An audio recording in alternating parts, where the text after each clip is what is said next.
मेरा क्वेश्चन ये था कि सर ये जो भी रिसेंट टेक लेऑफ्स हो रहे हैं, आप देखते हैं यूएस में ओवरऑल काफी ज्यादा लेऑफ्स हो रहे हैं। इनको आप कैसे देख रहे हैं? मतलब इनको आप किस नजर से देख रहे हैं जो टेक लेऑफ्स हो रहे हैं? लोग कह रहे हैं कि सबसे ज्यादा लोग जॉब्स लूज कर रहे हैं वो आईटी इंडस्ट्रीज में हैं, काफी लोगों का ये ओपिनियन है। और मतलब देखा जाए तो ज्यादातर लेऑफ्स हुए भी टेक इंडस्ट्रीज में, तो इसका मतलब आप पे क्या है? इस पे आपका क्या ओपिनियन है, और लेकिन ये किस तरह अफेक्ट करेंगे ओवरऑल लाइक जॉब मार्केट को? और ये हो क्यों रहा है? कुछ लोग कह रहे हैं कि वजह से हो रहा है, कुछ लोग कह रहे हैं रिसेशन है, और डिफरेंट ओपिनियन है। तो आपका इस पे क्या व्यू है? बिस्मिल्लाहिर्रहमानिर्रहीम बताता हूँ। मैंने सारा काम जिंदगी भर बाहर किया है। ठीक है ना। जी। मैं तुम्हें म्यूट कर रहा हूँ क्योंकि तुम्हारे तरफ से शोर हो रहा है। मैंने जिंदगी में सारा काम बाहर किया है। मेरा पाकिस्तान का कोई एक्सपीरियंस नहीं है काम करने का। ले ऑफ्स वगैरह जो होते हैं ना, कंपनी जो करती है उनको अपनी बॉटम लाइंस मीट करनी होती है। ले ऑफ्स होते हैं ऑटोमेशन की वजह से। ले ऑफ्स होते हैं इंडस्ट्री में अगर कोई नई चीज़ आती है। ले ऑफ्स होते हैं अगर कंपनी अपने जो है ना अपने स्टेक होल्डर्स को, अपने शेयर होल्डर्स को अगर उन्होंने खुश करना है, उनको डिविडेंड देना, सब इस वजह से। तो ले ऑफ्स की ना एक एक रीजंस होती हैं जिसकी वजह से वो कर रहे होते हैं। ये जितनी कंपनीज वेस्ट में है ये पब्लिक लिमिटेड कंपनीज होती हैं। ठीक है। इनके अंदर लोग इन्वेस्टमेंट करते हैं, बड़े बड़े इन्वेस्टमेंट ग्रुप्स होते हैं, इन्वेस्टमेंट बैंक्स होते हैं। तो वो इन्वेस्टमेंट कर रहे होते हैं and they are hedging their bets. और इसमें हेजिंग भी होती है, बहुत ज्यादा सट्टा चलता है और पूरा कैलकुलेटेड होता है, जिसको वो लोग देख रहे होते हैं कि यार ये कंपनी का ये वो आएगा, इस तरह से होगा। यानी कि शॉर्ट सेलिंग होती है। बहुत सारे फैक्टर्स हैं। ये वो बातें हैं जो दूसरे तुम्हें नहीं बताएंगे, वो अदर अदर की बात करेंगे।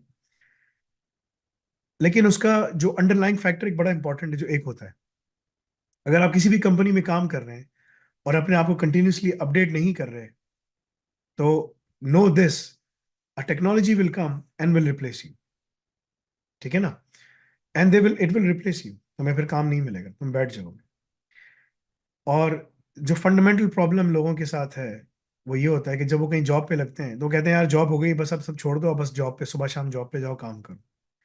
कंपनीज इनोवेटिव प्रोसेस से गुजर रही होती हैं, कॉस्ट कटिंग मेजर से गुजर रही होती हैं, but if you really become their requirement then it changes everything. Artificial intelligence की वजह से ये हो रहा है, it is opening new avenues. ठीक है ना। Because it is because organizations are not are able to tap into new data.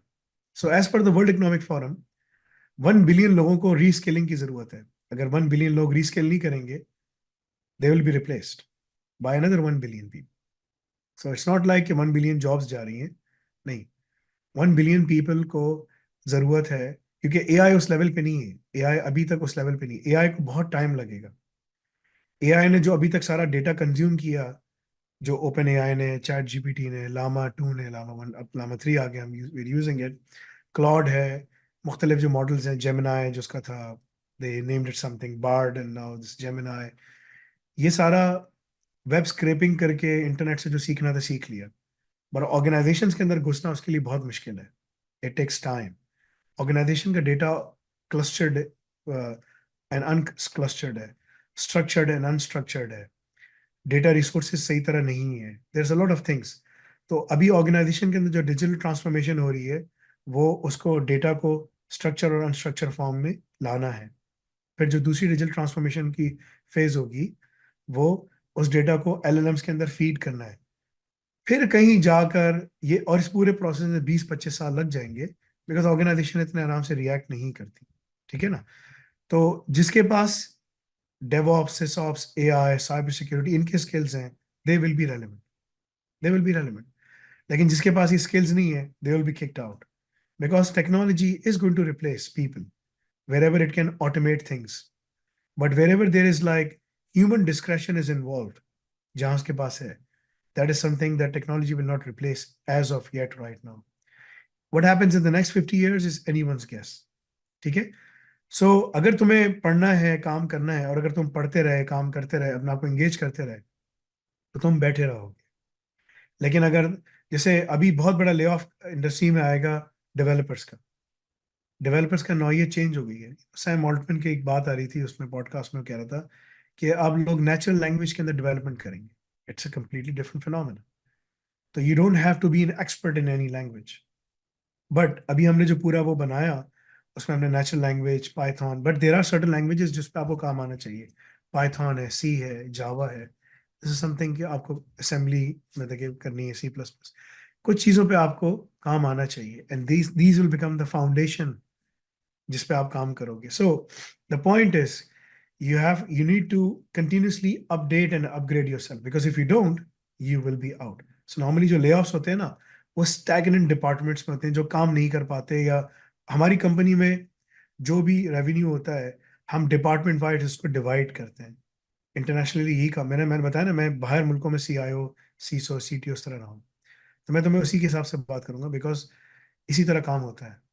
तो वो डिपार्टमेंट वाइज देखते हैं कौन सा डिपार्टमेंट ज़्यादा प्रोडक्टिव है, कौन सा डिपार्टमेंट पैसे बना रहा है, कौन सा डिपार्टमेंट क्या पार्टिसिपेशन कर रहा है, फिर इन जनरल पूरी ऑर्गेनाइजेशन क्या कर रही है. These are all the factors that goes in before they decide who will get the pink slip. Pink slip means आप जॉब से फारिग हो गए, ठीक है ना. So before you get the pink slip, मेरे सामने रखी हुई है, पिंक स्लिप तो नहीं कहूंगा, ठीक है, it's sticky note. So before you get the pink slip, they have to make sure, okay, what is this department doing? And normally they get replaced by like a technological component or a new process that needs to be managed by new people. So industry के अंदर कुछ चीज़ें बड़ी important हैं, तो अगर आप उसके ऊपर काम करते रहे, you will become almost untouchable. ठीक है, जो मैं बात कर रहा हूँ जाके चेक करो, मालूम करो सब इसमें क्या है. Cyber security will always be there, cloud will always be there, ठीक है. Compliance and GRC will always be there. Why? Because when no matter what you have, what you are, you always need to be secure and compliant because of the regulations and whatnot, right? So ये सब चीजें आपके sir पे आएंगी, आप उसको avoid नहीं कर सकते. You can't outsource risk. You have to manage the risk. ठीक है ना. इसी तरह DevOps है, SysOps है, मुख्तलिफ वो हैं. So पढ़ा करो कि जो layoffs हो रहे हैं किनको निकाला है, टेक लेऑफ्स किसके हो रहे हैं, किसको निकाल रहे हैं. R&D के डिपार्टमेंट्स जा रहे हैं, बिल्कुल जा रहे हैं, because AI is not doing the R&D, ठीक है ना. मार्केटिंग के डिपार्टमेंट जा रहे हैं, बिल्कुल जा रहे हैं, because AI is not doing the marketing part. But वो एक बंदे को हटा रहे हैं तो उस बंदे को ला रहे हैं जिसको AI को हार्नेस करना आता है, कि जो AI को यूटिलाइज करते हुए उससे काम करवा सके. So always try to read under the lines what is exactly is happening, and then you will know the reality. So if you are updating yourself and you are continuously upgrading yourself, your skill set, you'll be untouchable. But then there are certain departments जिसमें तुम्हें बैठ के काम करना है, और no matter where you are, you need to harness these things. ठीक है जी. ये take it from a guy कि जो इस जगह बैठ चुका है, और मैं डिसाइड करता था किसको निकालना है, क्या करना है. And that was how I was making a decision, taking into factor all of these things. No one tells you that. सब hypothetical उसमें बात करते हैं, because वो वहाँ बैठा नहीं होता. जो इमाम अबू हनीफा के पास, इमाम शाफी के पास, इमाम मालिक के पास कोई, अल्लाह का हमेशा माफ फरमाए, बहुत दूर से सूरिया से एक बंदा आया. उसने कहा कि भाई, कि जो है ना 40 सवाल उसने पूछे, समथिंग लाइक दैट. उन्होंने बोला ला अदरी ला अदरी ला अदरी, सबको 5 सवाल उन्होंने सिर्फ आंसर किए, बाकी सबको बोला. मैं कहा यार तुम इतने बड़े आदमी हो, इतने बड़े स्कॉलर हो, तुम कह रहे हो ला अदरी, आई डोंट नो, ये क्या मजाक है यार, मैं इतनी दूर से आया हूँ तुम्हारे पास.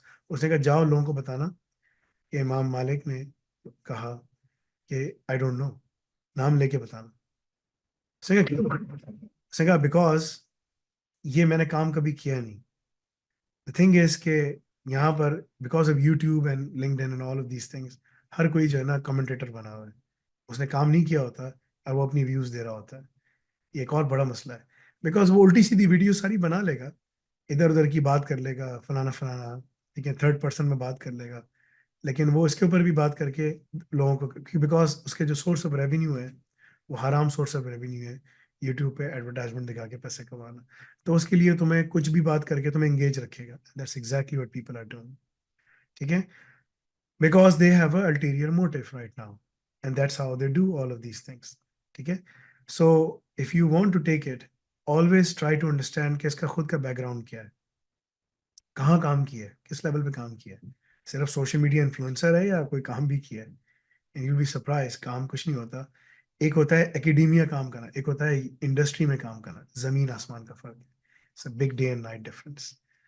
तो वो बाय द वे वो जो सवाल पूछ रहा था ना सारे जिहाद से रिलेटेड थे। उसने कहा भाई मैंने जब कभी अल्लाह के रास्ते में लड़ा ही नहीं, मैं क्या मुझे फिर कई बातें पता है, but it is irrelevant, because जो पर्सन काम कर रहा होता है वो तुम्हें इसका सही जवाब दे सकता है, जो अल्लाह के रास्ते में लड़ रहा होता है, ठीक है ना, जो उससे गुजर रहा होता है।